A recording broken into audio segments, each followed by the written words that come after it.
We are live. Hello, everybody. This is Sales Chats. It's Eric and John coming at you. Yeah, welcome. We're in, well, I was going to say sunny San Diego, but it's a little overcast today. But we have Mick Adam in Bruges in Belgium joining us today. Yeah, Mick's a preeminent speaker on social selling all the way across the pond. He's an advisor and a selling pro, social media addict, and social media trainer and policy creator. So can you guess what we're about to talk about today? Hey, Mick. Hi, John. Hi, Eric. How are you today? We're fantastic, fantastic. And as we love to do on Sales Chats, we love to just cut to the chase and get right into it. You know, and one of the things that's such a hot topic in sales is really around the commingling or the collision, if you will, between social and sales. So is social my hobby for a lot of people, and sales my actual revenue, my lead generation? Mm-hmm. Is social just a waste of time in that equation? Okay, guys. I go. Well, if you look at social is one of those things that I personally think more and more people are getting into, and it's not a waste of time. I honestly believe that there is money to be made. It's an extension of what you do in the real life, and from my point of view, I think it's something that salespeople need to get into more and more, especially since it's easy to measure. There's a lot of stuff that you can measure out there in your social selling efforts or in your just sales efforts, because it's just an extension of your traditional sales channel. It's another way to keep in touch, and those KPIs are there. They're simple to keep track of. Yeah, well, I think that's one of the issues that a lot of people have is around measurement. Absolutely. And around whether some of the metrics, whether they mean anything. I have a friend who keeps saying, you know, likes and shares don't pay the bills. Right.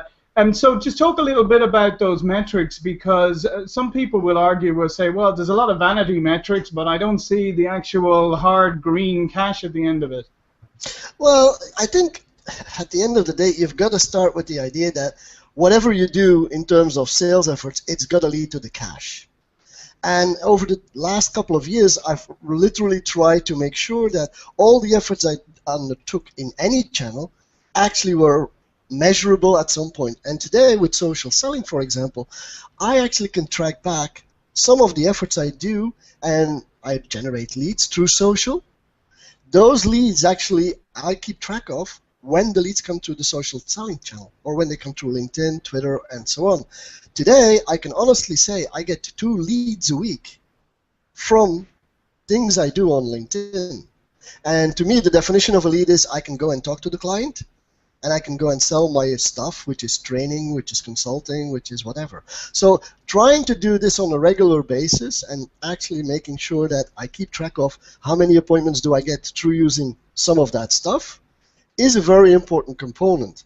Yes, I do go to networking meetings, and I keep track of how many people I meet and what business comes out of it. So should I do the same? I should do the same thing on the social side, and it's measurable. I mean, as long as you keep track of where you meet people, what you do with people, when you get an appointment, that's the way to keep track of it. And at the end of the day, you know, when the deal falls through, you know where it came from. So give us a sense of kind of the networks that you're focusing on in your social selling efforts and the tools that you're using for engagement and tracking. Because I think a lot of our audience would love that practical, you know, those tips of how somebody else is running their program. Well, actually, I work in a B2B type of environment. I'm not bound to one or the other industry. Unfortunately, my background is in the tech industry. My background is in the financial industry. So those are kind of the companies that I target. The tools that I'm trying to use today to actually generate the leads are LinkedIn, obviously, as a first port of call, and second of all is Twitter, because to me Twitter is probably as much lead generation as LinkedIn is today. Twitter gives me access to people that I would never be able to talk to directly, because Twitter is so personal as a channel that when you talk to these people, you actually speak to them. Very few people are having their Twitter accounts managed, especially here. I don't know what the case is over there, but here, managers and people at high levels do their own tweeting, except for politicians. But just as well. Yeah, probably not that much business there anyway.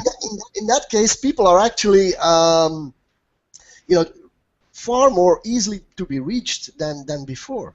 And so you can get in touch with those guys. So Twitter and LinkedIn are my main, I call them communication channels, my conversation channels. On the other hand, of course, you've got to create the content, you've got to use content, you've got to find content, and then you're looking at things like blogs, you're looking at SlideShare, you're looking at video, whether that comes through Instagram or YouTube doesn't really make any difference, but at least you've got to complement some of your conversations with the content that you need to have, because people want to see content and they just don't want to only talk to you.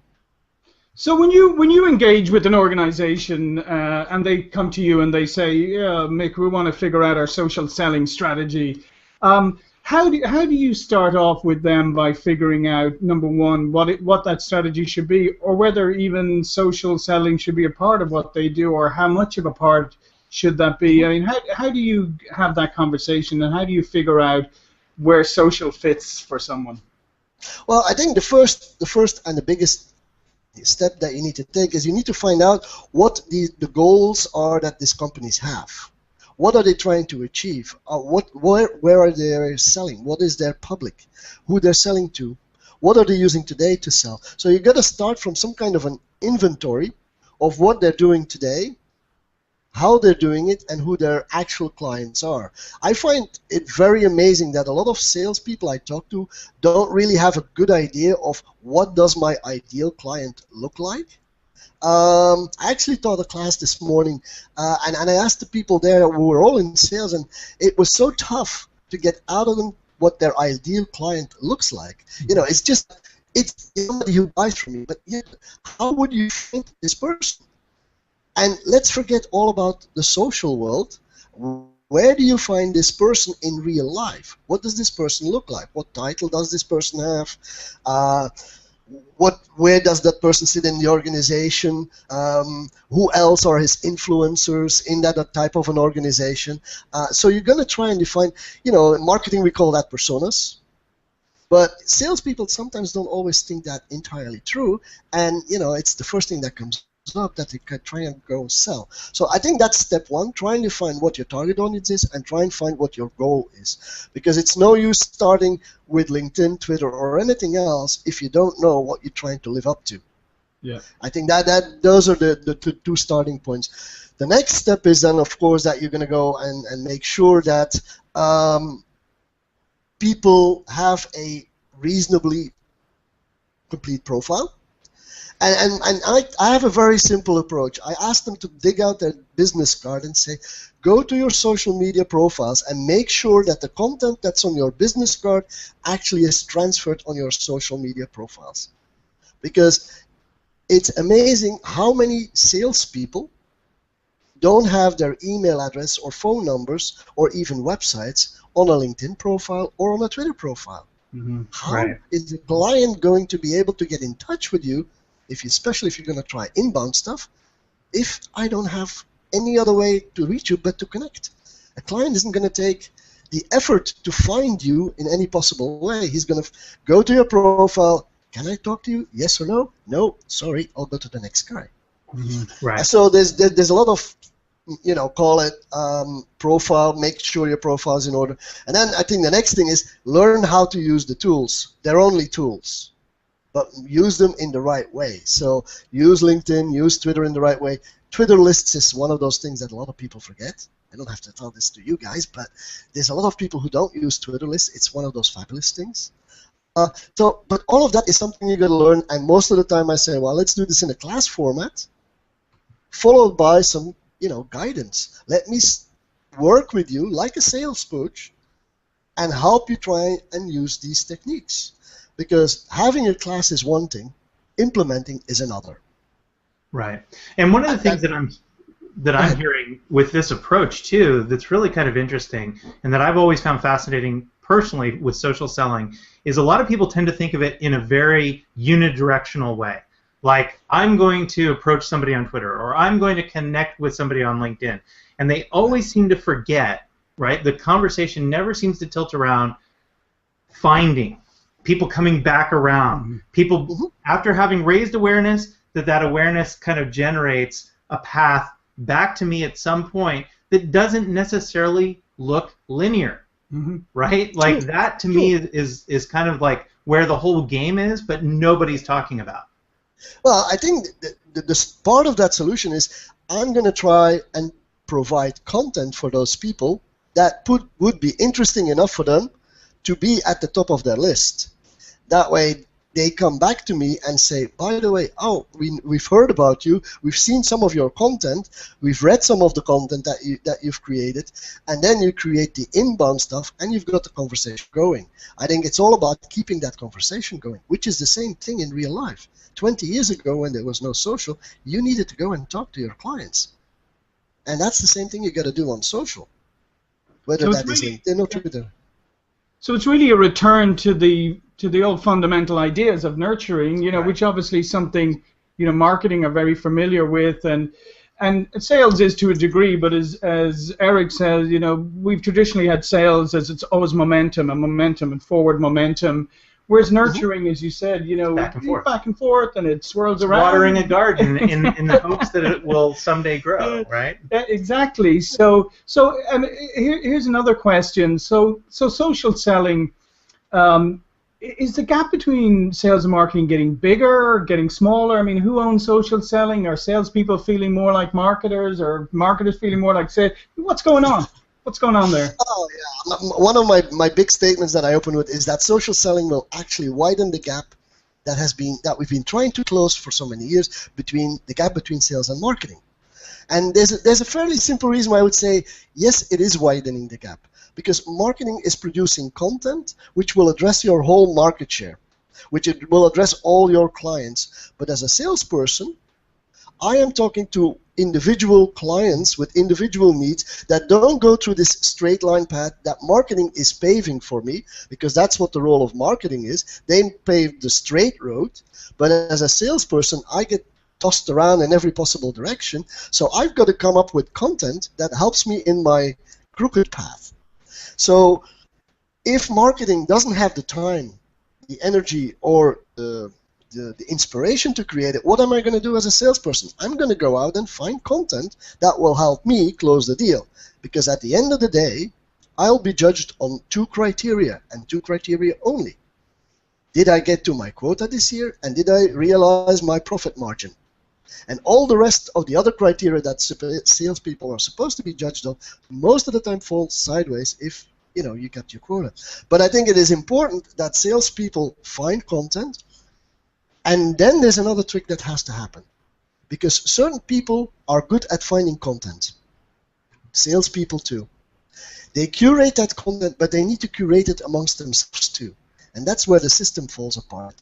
And that's where the role for marketing lies, is how can we take good content that was found by somebody in our own network, and how can we redistribute that content to the rest of the organization? Because time's limited. Not everybody can create content, find content, read content, whatever. But the resources in marketing are most of the time very limited. So salespeople can help, and it's sponsor. So let's take a kind of a hypothetical, or maybe even a real-life example of your consulting practice, where let's assume that the first 3 steps that you laid out just a second ago, we check those boxes, right? That the profiles are right on, that you're curating good content, that you have the kind of right mindset for engaging in social selling in a nurturing kind of, I understand my personas, what their goals are, who they are, what my ideal customer profile is as a salesperson, but then I'm still on this crooked path. How do you go in and diagnose, and what are some of the real life examples of where you've made changes to see kind of benefit, or to get people, in line, so to speak? Well, obviously, your client is running every possible way. He's talking to a number of people. And I think the important thing is to keep that communication open, keep checking with your client. And you do this in real life as well as through social channels. And when you notice that the client is kind of like switching offline, no longer responding, that kind of stuff, those are maybe signs that you need to go and do the real life, talk to the real person, as opposed to continue the discussion online. While if the client is open to receiving more content, you go and try and find out from that client with one simple question: how can I help you? Right. And that client will a lot of the time tell you how you can help them. I'm looking for this piece of information. Well, I'd like to be the person who brings this piece of information. Hopefully it will make my case stronger, but I will create myself, call it a trusted advisor, the challenger, whatever you want to call that persona as a salesperson. But I think from that side, you'll actually become a trusted advisor by asking what they want, by playing into what their needs are, and providing them with content that actually comes from alternative sources. And I've had to do this. I mean, I've worked with a client who had basically no content, none, in a very niche market.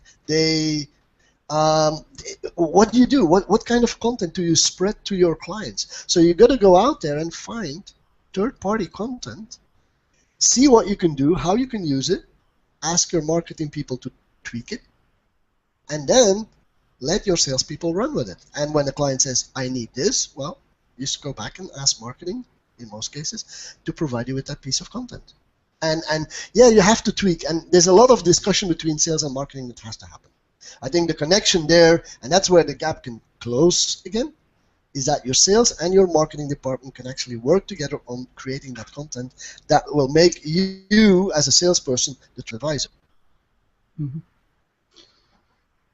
How important is it? I mean, we've got sales and marketing working together on content, okay, creating the content.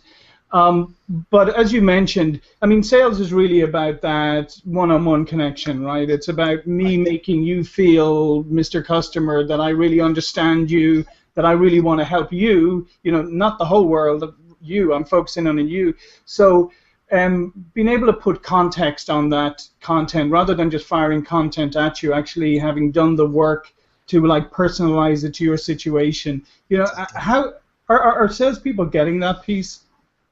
Well, I think not today. I think there's a lot of education that needs to happen. I think salespeople traditionally don't have that type of an approach. I think salespeople need to learn some of the marketing tricks, as well as marketing needs to learn some of the sales tricks.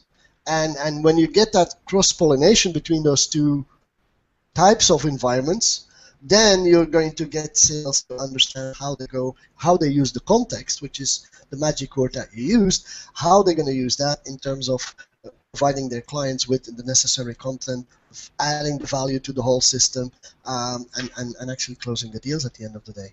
So what would you say would be an example of one of those tricks? Mm-hmm. What would you? I think. Let me think. Just trying to come up with a concrete example, which is what I wasn't prepared for. Okay, which is tough. We ask the tough questions here on Sales Chat. Make no mistake. That's great. That's great. But one of the things is that, I mean, you have to create some kind of inbound system. You got to throw out some content that is somewhat controversial or makes your client think about what you're going to be doing or what you can offer as value. When the client is then triggered, then obviously you're going to have to go to your marketing department, creating that or updating that piece of content and actually finding more content that is relevant to your client. And you know, you're going to be monitoring. You're going to be listening into the conversation that the client has online. You're going to be listening into the client that you know what their company is looking for. Going to go through the annual reports, and from there onwards, you're going to talk to your client in their language. And I think that's the important component of the whole thing. One of the tricks that I recently learned is that whenever I want to get an appointment with a client these days, I will always try and congratulate the client on whatever decision they took, except even if it's not seeing me. But I'll leave the door open, like in 6 months. Right. I'll come to you and maybe we can have a chat, because then you'll be 6 months in your process. I mean, the question we all get the answer. I have no budget. Yeah. Yep. Which is for most salespeople a showstopper. Well, congratulations that you're looking after the dollars and cents, but when is the next budget circle starting? And maybe we need to sit down at that point in time. And in 6 months from now, I'll be sitting down with my client. In the meantime, I'll be monitoring on LinkedIn, on Twitter, and some other channels, what is happening with that client and what kind of business that they are actually involved in, what the changes are. Do I see any changes? Do I see my competitors go there or not? Right. And in 6 months, I can go back and say, oh, by the way, now maybe we need to have a chat. So let me ask you, with social selling now, do you think salespeople, in order to execute it well, do they have to have more business acumen, more understanding of business than ever before? Because you mentioned earlier about, reading financial reports, looking at what's happening with the client's business, what's happening in the industry segment, all of these things. I mean, that requires some level of understanding the business of business, right? Right, but that, at the end of the day, this has never been any different. I mean, the successful salespeople before social were also people who were business savvy. I think you need to know more about what's out there. You need to understand more the financials. You need to more understand what companies are looking for. And yes, I think that's also part of an education process for salespeople. It's no longer the hard sell that works. We don't want to be sold. We want to, as a consumer, you want to buy. As a buyer, you want to buy. You don't want to, and you want to solve problems. While in the old days, putting your foot through the door, canvassing the offices, all of that is slowly going away because people don't want to be sold. So yes, you've got to learn and understand to think like your clients. Put yourself in their shoes. Think like they have to think. I'll tell you a story why I started out my sales career, and I went to a large company called Kimberly-Clark, and I was selling dispensers at that time. And I got to know the buyer pretty well. And at the end of the day, the guy said, "What do you think I put on my resume?" And I was like, that's a good question. Thought about that for a few minutes. And he explained me afterwards in detail what he is judged on. That way, as a salesperson, I could play into what he will be judged on because he wants to look good in his organization. Sure. Yeah. Emotions And today, there's nothing new in social. I can do this. I can get even more information out of, buyers because they are online. They publish stuff. They speak at conferences. I can know what their drivers are. Another simple trick, if I may, that I learned is when you enter somebody's office, the first thing you do is you look around for clues to start a conversation, not about sales, but about something else. That's the oldest sales trick in the book. Mm-hmm. Well, you go to Twitter, you go to Facebook, you go to LinkedIn. What do you find? Stuff that you can talk to people about that is non-salesy and gets the conversation started. Boy, howdy. I had 3 separate salespeople in the last week and a half mention the Golden State Warriors to me. Oh, yeah? Because they're in the finals here in America. Yeah. In the NBA. And of not course, doing so well. Let's not talk about that. But I totally understand that point because it is an icebreaker and it's a great way to build rapport quickly with somebody that, it's pretty obvious if you go to my Twitter profile, my background, where I'm from, and why I would spend 5 minutes talking about the Warriors, even if they're not playing. Yeah. But what's interesting too, the one other area that I think is really relevant to bring into this conversation about knowing your buyers is, I just pulled up the statistic on LinkedIn, or that LinkedIn had put out, that indicates 72% of buyers use social media to research before making a purchase. So any prospective buyer that you would engage with is already using social tools to help inform them about a decision they may make in the future around a purchase. Okay. Are you ready for an interesting statistic? Yeah. A real-life test I've done in the last 2 months is I have visited a large amount of profiles of salespeople here in Belgium. People who are on LinkedIn with a profile that has something to do with sales or sales management. It was a large amount. Let's say it was over 1,000. Which I visited manually, actually. And out of these 1,000, about 300 came back to look at me. Do you think that any of those 300 even asked me what I was looking for? Probably not. I mean, I might be so if the buyer comes to my profile, I will see that he visited my profile, hopefully, if he opens up. Mm-hmm. But my next action, which is, and that's where social selling is. It's more an attitude. It's in taking action. Is I will reach out to this person and ask how I can help them. Some people will say that's not nice, that's aggressive, but on the other hand, I've reached out. They can come back and say, oh, by the way, I was looking for this or this or this. Here we go, and we have a conversation. 2 leads a week. Real quick, you know what's interesting about that example is from pure marketing terms, if I had 1,000, kind of like leads, and 30% of them, 300, actually took an action to come back to your profile. If we thought not about LinkedIn profiles as being professional resumes, but rather a landing page with which to convey my product, my information, my service, my benefits, all of a sudden, what did you just do? You just raised awareness at a really staggeringly effective rate. Yeah. Exactly right. Exactly right. And if then you can provide content through whatever means, whether that's through Twitter, whether that's through whatever channel, just imagine how much you be on the radar of these people at the time when they actually need to go out and talk to salespeople, because there is going to be that moment when they reach out to 2 or 3 players, and your goal as a salesperson is actually to get there on that list of the 2-3 players. Yeah, short list. Well, I just think you dispelled a great social selling myth, and I think if people take one thing away from today, they should take this, that social selling doesn't mean easy. It doesn't equate to easy. It doesn't suddenly make everything simple. Everything you've talked about is, and what Eric just talked about, it's hard work. Yeah. It's like somebody viewed my profile. It's actually taking the trouble to reach back out to them. It's researching them. If we're being researched online, as if the buyer is doing all this research, boy, the seller better be doing twice as much, right? Exactly. Yeah. I fully agree. I mean, there is no free ticket.